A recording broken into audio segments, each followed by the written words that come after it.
everyone, welcome back to my channel. Thanks for stopping by, I do appreciate it. So, I told myself years ago when I started reviewing films that I would really try not to ever review a film that I hadn't watched in its entirety.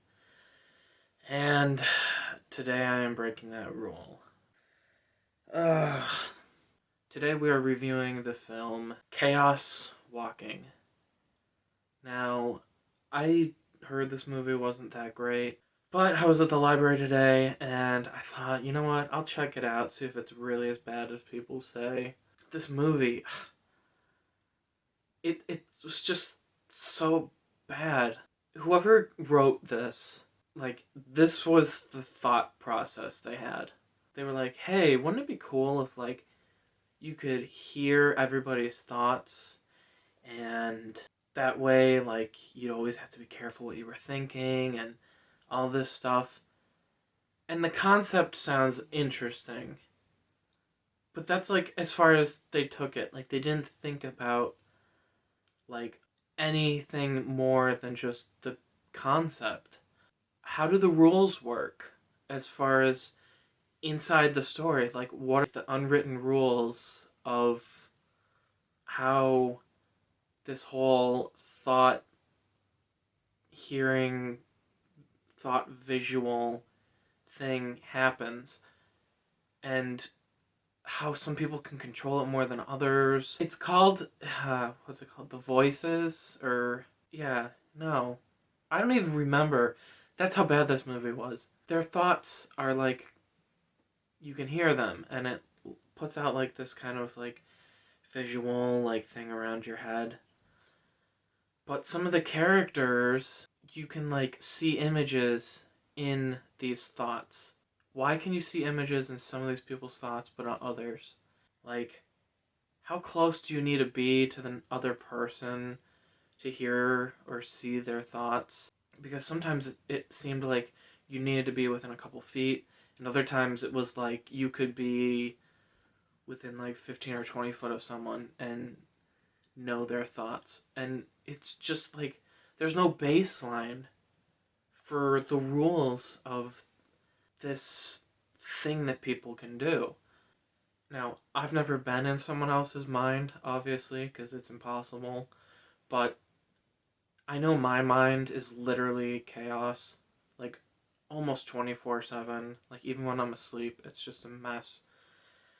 And I'm having hundreds of thoughts a minute, just random stuff.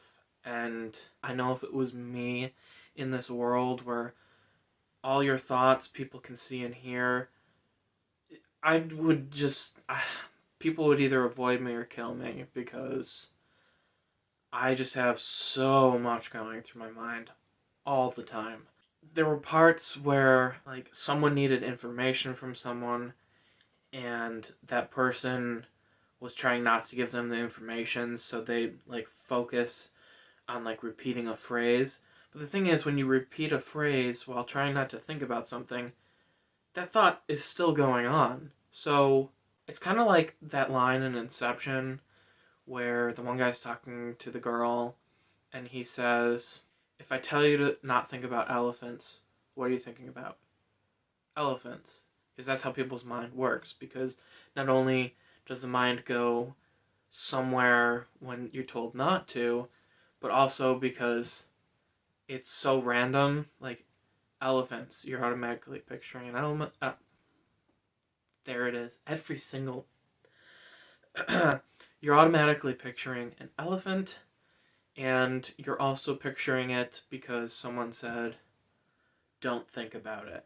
Because as soon as someone says, don't think about it, your mind automatically goes there, because you're wondering, why can't I think about it? What's the reason for it? How dare anybody tell me I can't think about it? I'm going to think about it just out of spite.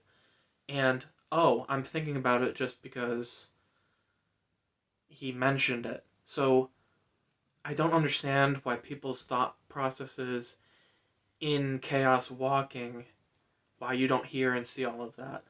It has so many, flaws and issues, and I was really trying to get past the whole, seeing and hearing other people's thoughts and just focus more on the story. And I couldn't do it. That's how like absurd the concept of this movie is. I'm not gonna touch too much on Tom Holland's performance in this because again he plays like the same. He plays Tom Holland. Like at least he's not as stuttering and stupid as Peter Parker in the new Spider-Man movies, but he's still like you're watching him going, "Oh, it's Tom Holland playing this role." It's never watching the character, at least for me. And I don't know if that's just because I can't get past his stupid face or the fact that I can't get past that he's like such a big deal. Like, I don't know. But for me, I can never get into a character he's playing. Besides Spider Man Far From Home, I kind of was able to get into that character a little bit, but still. So, would I recommend this movie? No. Am I upset that I wasted time seeing it? Yeah. From a filmmaking standpoint, it makes no sense. So I'm gonna give this like a 3. From enjoyment standpoint, I'm gonna give this like a 2 or a 3. It just sucked.